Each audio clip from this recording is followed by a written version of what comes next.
Same year, November 30 was strategically chosen to encourage people to review their digital security measures before the busy holiday season and the end of the year.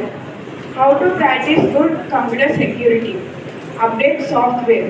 Keep your operating system, web browser and other applications updated to secure data. Use strong passwords. Keep strong passwords. Use unique passwords for all your online accounts to prevent a single breach for compromising all your data. Enable multi-factor authentication. Add an extra layer of security to your accounts by using MFA whenever possible. Backup data. Regular backup your important files to a separate location like an extra hardware drive or cloud storage. Secure your internet. Use a firewall and secure your home Wi-Fi network to protect against unauthorized access. The theme of Computer Security Day 2025. The theme emphasized the crucial role of every citizen in creating a secure national cyberspace through inclusive cyber hygiene. Father of Computer Security. Augustine Cancraft is widely considered the father of computer security due to his fundamental work in cryptography and his articulation of principles that underpin modern enforcement.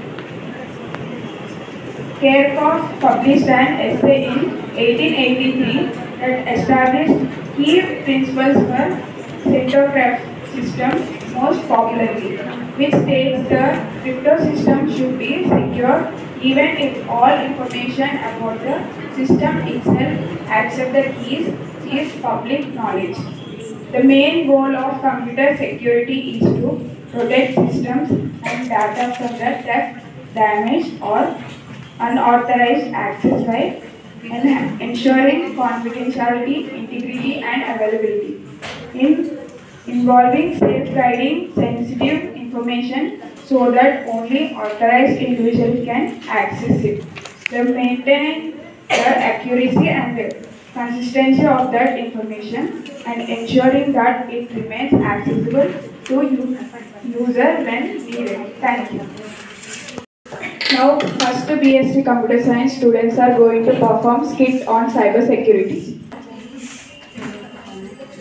అరే ఎప్పటి నుంచో నాకు ఒక doubt రా ఏంటో అది teachers ఇచ్చే question paper లో క్వశ్చన్స్ ఉంటాయి మరి వాళ్ళు ఇచ్చే ఆన్సర్ షీట్ లో ఎందుకు ఆన్సర్స్ ఉండవు చాలా వచ్చిందిరా నీకు బాబాయ్ పగడక రాసిద్దేస్తుంది సిగ్గుపడకరా బాబు చచ్చిపోవాలనిపిస్తుంది ఇప్పుడు పాపరు కదా అయితే నేను క్వశ్చన్ అడుగుతాను చెప్తాను న్యూటన్ చెట్టు కింద కూర్చొని భూమికి గురుత్వాకర్షణ శక్తులను కనిపెట్టాడు దీన్ని బట్టి నీకేం అర్థమైంది ఎక్కువ ఆలోచించు నేను చెప్పనా చెప్పు క్లాస్ లో కూర్చొని ఏం కనిపెట్టలేమని నీకు దండంలా బాబు నీతో ఉంటే నా బుర్ర కూడా పాడైపోయేలా ఉంది నేను పోతున్నా బాయ్ ఎక్కువ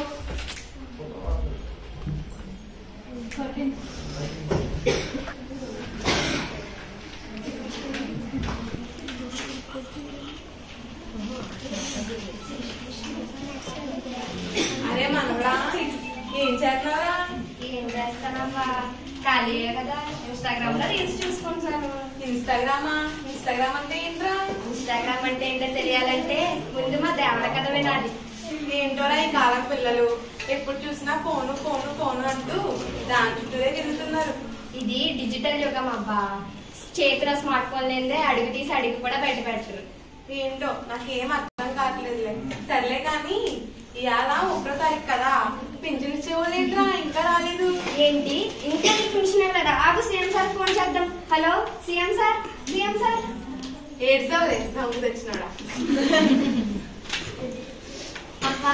అక్క ఇంట్లో ఎవరైనా ఉన్నారా ఉన్నా లోపలికి రా తల్లి కూర్చో మంచినీళ్ళు ఏమన్నా తాగుతావా వద్దమ్మా నేను టెన్షన్ చూడడానికి వచ్చాను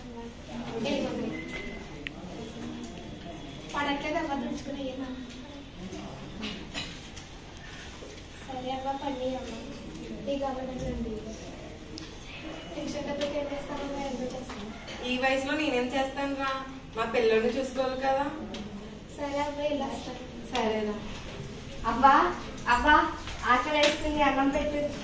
ఇంకా వంట అవ్వదురా మనవడా. ఇప్పుడే పింఛన్ వాళ్ళు వచ్చి డబ్బులు ఇచ్చారు. వెళ్ళి బ్యాంక్ లో కట్టేసిరా. నీకు వచ్చినప్పటికి మంచి కూర వండి పెడతాను. సరే అమ్మా.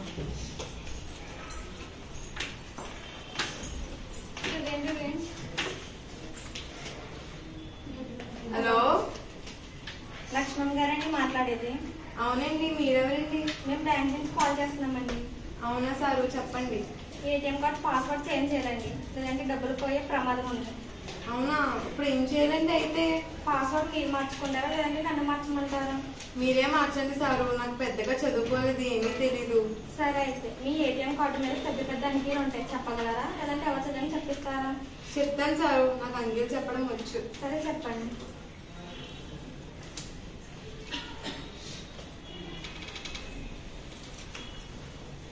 అంకెలు చెప్పనా సారు? చెప్పండి. 5 0 4 3 2 1. సరే అబ్బా, ఇప్పుడు మీ ఫోన్కి ఓటీపీ వస్తుంది, అది చెప్తావా? చెప్తాను సార్. 3 5 4 2 1. సరే అబ్బా, బాగా చెప్పావు. నీకు పాస్వర్డ్ చేంజ్ అయినట్టు మెసేజ్ వస్తుంది, ఎక్కడైనా రాసి పెట్టుకో. సరే సార్. నీకు జాగ్రత్త, నీ డబ్బులో జాగ్రత్త. ఇక నీ పన్ను చూసుకో, నా పని కానిస్తాను. సరే సార్. Excuse me madam. చెప్పండి. మనీ డిపాజిట్ చేయాలి. అమౌంట్ ఎంత? 4000. అవును, మా అబ్బాయి ఎప్పటి నుంచో డబ్బులు దాచుతుంది కదా, ఇప్పటికి ఎంత దాచిందో కనుక్కుంటే పోలా? మేడం, అకౌంట్ లో ఎంత మనీ ఉన్నాయో కొంచెం చెక్ చేస్తాను. మీరు డిపాజిట్ చేసిన దాంతో కలిపి మొత్తం 4000 ఉంది. అదేంటది? ఒకసారి మళ్ళీ చూసి చెప్పండి మేడం.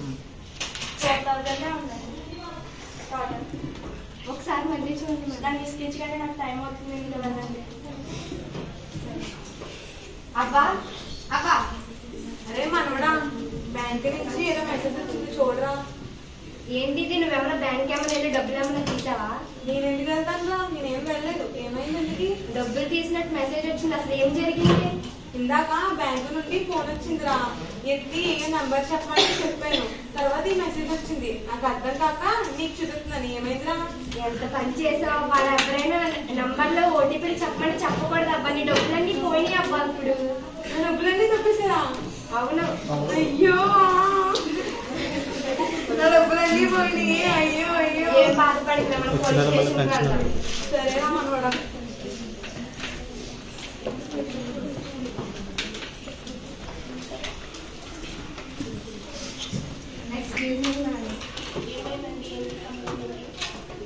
నా డబ్బులన్నీ తప్పేశారండి. ఇలా ఎవరో కాల్ చేసి ఓటీపీలు అవి చెప్పమంటే తెలియక చెప్పేసింది, డబ్బులన్నీ పోయింది. ఇది ఖచ్చితంగా సైబర్ ప్రమాదం కావచ్చు. ఈ రోజుల్లో ఈ స్మార్ట్ యుగంలో ఫోన్లకి ఎంత అడిక్ట్ అయిపోతున్నామో వాటితో పాటు ఈ మోసాలు కూడా చాలా తొందరగా జరుగుతున్నాయి. మీరేం బాధపడకండి, కంప్లైంట్ ఇద్దాం. ఇవన్నీ సైబర్ క్రైమ్ ద్వారా జరుగుతున్నాయి. సైబర్ క్రీమా? సైబర్ క్రీమ్ అంటే ఏంటండి? సైబర్ క్రైమ్ కాదమ్మా, అది సైబర్ క్రైమ్. సైబర్ క్రైమ్ అంటే ఇంటర్నెట్ ద్వారా జరిగే ఆర్థిక, వ్యక్తిగత సంస్థలకు జరిగే మోసాలను సైబర్ క్రైమ్స్ అంటారు. వీటి వల్ల ఎన్నో దేశాలు నష్టాలకు పోతున్నాయి. వీటి వల్ల బ్యాంకు ఖాతాలు ఖాళీ అయిపోతున్నాయి. గోప్యతకు భంగం కలిగించడం వంటివి జరుగుతున్నాయి. కాబట్టి మీరు జాగ్రత్తగా ఉండండి. మీకు ఎవరైనా మెసేజ్లు కానీ ఓటీపీలు చెప్పమని కానీ ఫోన్లు చేస్తే వాటిని చదువుకున్న వాళ్ళ దగ్గరికి వెళ్ళి కనీసం చూపించండి అమ్మా, సరేనా? ఇంకెప్పుడు ఇలా ఓటీపీలు చెప్పడం ఇటువంటివి చేయకండి.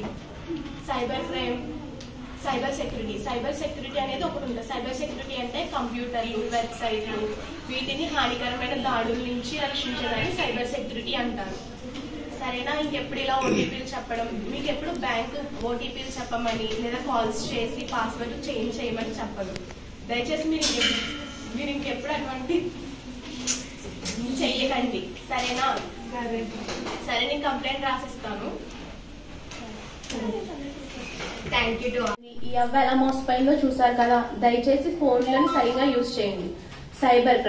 సైబర్ క్రైమ్ అంటే ఇంటర్నెట్ ద్వారా జరిగే వ్యక్తిగత, ఆర్థిక మరియు భద్రత నేరాలను సైబర్ క్రైమ్స్ అంటారు. వీటి వల్ల వ్యక్తులకు, సంస్థలకు మరియు దేశాల ఆర్థిక వ్యవస్థకు, భద్రతకు తీవ్ర నష్టం జరుగుతుంది. సైబర్ క్రైమ్ ద్వారా బ్యాంకు ఖాతాలు ఖాళీ చేయడం, గోప్యతకు భంగం కలిగించడం వంటివి జరుగుతాయి. సైబర్ సెక్యూరిటీ అంటే కంప్యూటర్లు, సర్వర్లు, మొబైల్ పరికరాలు, నెట్వర్క్లు మరియు డేటాను హానికరమైన దాడుల నుండి రక్షించేదాన్ని సైబర్ సెక్యూరిటీ అంటారు. సైబర్ క్రైమ్ లో 4 విధాలు. ఫిషింగ్ అంటే మోసపూరిత ఈమెయిల్ లేదా వెబ్సైట్ల ద్వారా సున్నితమైన సమాచారాన్ని దొంగలించడం.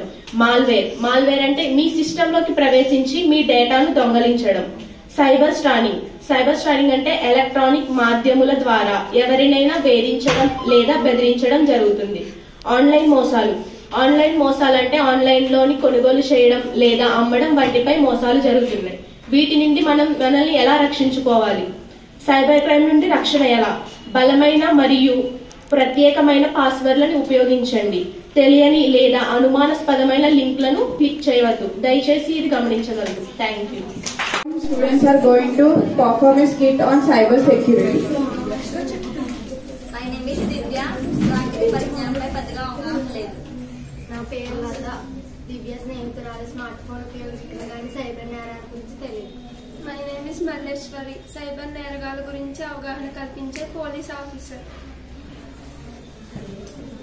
లత, నాకు ఒక మెసేజ్ వచ్చింది. మీరు 10 లక్షల లాటరీ పొందాలి. ఈ బహుమతిని పొందాలంటే క్లిక్ చెయ్యండి అని ఉంది. నిజమేనా? అవునా? ఇది నిజమా? చాలా బాగుంది కదా. త్వరగా వివరాల నుంచి డబ్బులు వస్తాయి. అవును, అదే చేస్తున్నాను. ఆగండి, మీరేం చేస్తున్నారు? ఆ లింక్పై క్లిక్ చేయకండి. సార్, నాకు 10 లక్షల లాటరీ తగిలింది. అది ఎలా చేయాలో చూస్తున్నాను. అవును సార్, మా స్నేహితుడికి మెసేజ్ వచ్చింది. అమ్మాయిలు ఇలాంటి తప్పుడు మెసేజ్లను నమ్మకండి. ఇది సైబర్ నేరగాళ్ల పన్నాగం. దీన్నే ఫిషింగ్ అని అంటారు. ఫిషింగ్ అంటే చేపలు పట్టేవారు జ్ఞానానికి ఎరవేసినట్టు సైబర్ నేరగాళ్లు ఇలాంటి తప్పుడు మెసేజ్ని పంపి మిమ్మల్ని మోసం చేస్తారు. మీరు ఆ లింక్ క్లిక్ చేసి మీ వ్యక్తిగత లేదా బ్యాంకింగ్ వివరాలను నమోదు చేస్తే మీ బ్యాంకులో ఉన్న డబ్బు మొత్తం ఖాళీ అవుతుంది.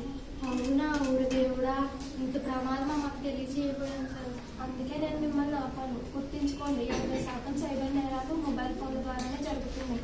ఏ బ్యాంకు లేదా సంస్థ మీకు లాటరీ తగిలిందని ఫోన్ లేదా మెసేజ్ చేసి మీ వివరాలు అడగదు. థ్యాంక్ యూ సార్, మీరు మా కళ్ళు తెరిపించారు. మరి ఇలాంటి నేరాలు గురైనప్పుడు ఎవరికి చెప్పాలి సార్? మంచి ప్రశ్న. సైబర్ నేరానికి గురైన వెంటనే 190 టోల్ ఫ్రీ నెంబర్కి కాల్ చేయాలి. ఇలా నేషనల్ సైబర్ క్రైమ్ రిపోర్ట్లో కూడా నమోదు చేయబడుతుంది. Website www.cybercrime.government.in. ధన్యవాదాలు సార్, ఇకపై జాగ్రత్తగా ఉంటాను.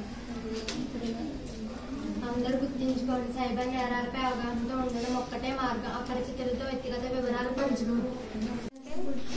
సైబర్ భద్రతా చిట్కాలను పాటించండి. సురక్షితంగా ఉండండి. అప్రమత్తంగా ఉండండి.